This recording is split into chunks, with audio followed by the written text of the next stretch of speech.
Retour dans Paris Direct pour la suite de l'actualité, cette fois vue du net. C'est comme chaque soir un œil sur les médias avec Karim Yaoui. Bonsoir Karim. Bonsoir Raphaël. Et on commence avec les chaudes larmes de Carla Bruni-Sarkozy. Alors l'ancienne première dame est en promo de son nouvel album, mais impossible pour elle d'échapper aux questions qui concernent la mise en examen toute récente de l'ancien président Nicolas Sarkozy dans l'affaire Bettencourt. L'affaire qui éclipse même la promo de Carla, titre le site OZAP. Alors elle s'est exprimée, ne disant pas forcément grand-chose, mais faisant passer une certaine émotion. En tout cas, c'est ce qu'explique le Parisien, Carla Bruni, le Parisien qui raconte soudain, Carla verse une larme à l'évocation de la mise en examen de Nicolas Sarkozy. Elle est submergée par l'émotion. Elle défend celui qu'elle appelle son Raymond, qui est selon elle serein et combatif. Alors, la presse en parle, mais aussi la radio. Elle a été du côté de RTL, où elle semblait ressentir la même émotion lorsqu'il s'agit d'évoquer l'affaire Bettencourt. Je vous propose d'écouter un court extrait de cette interview à RTL. C'est un peu une épreuve pour moi d'en parler. C'est douloureux en fait pour ma famille. Je ne souhaite pas en parler. Mais... Parce que c'est arrivé comme de manière très injuste, très brutale, c'est comme ça que vous le vivez ? Oui, c'est comme ça que je le vis, précisément. Mais comme un acharnement, qu'on comprenne. Non, c'est simplement inimaginable. C'est tellement inimaginable que cet homme-là puisse abuser de la faiblesse d'une dame qui a l'âge de sa mère. Je ne sais pas comment vous dire. C'est impensable.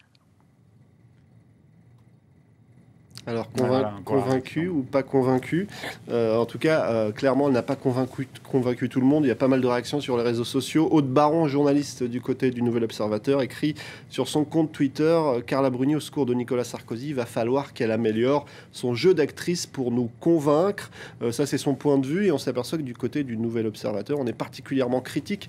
Il y a aussi cet article de Bruno Roger Petit, chroniqueur politique, mais là, ce n'est pas une surprise, qui lui considère que Carla Bruni est une mauvaise actrice d'un plan de com grossier. Il n'y va pas avec le dos de la cuillère. Pour le chroniqueur politique, ça sonne faux. Et en plus, l'ex-première dame a répété quasiment mot pour mot ce qui était écrit dans les colonnes du Parisien. Et pour lui, de toute façon, ça s'organise toujours un petit peu de la même façon en plusieurs étapes. Séquence 1, voici Paris Match, la mise en cause, ici la mise en examen de Nicolas Sarkozy. Séquence 2, la réaction massive des proches, des amis, par exemple Henri Guénaud qui s'en prend de façon assez brutale au juge.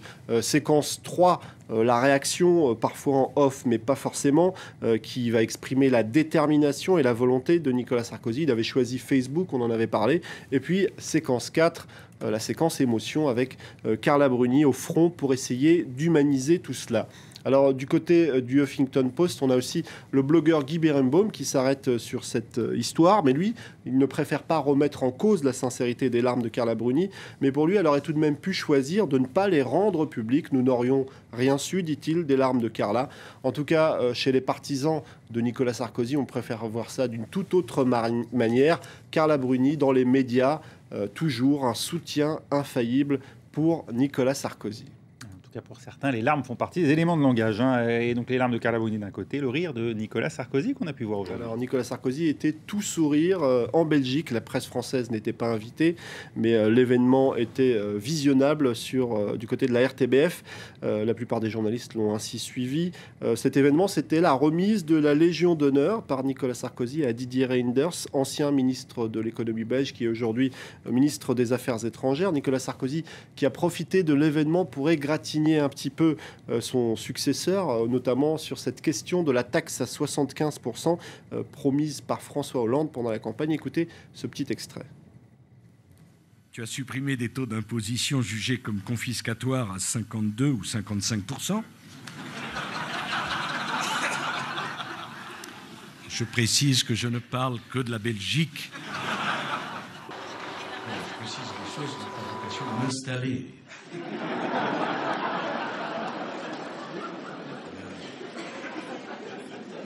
Je suis juste de passage.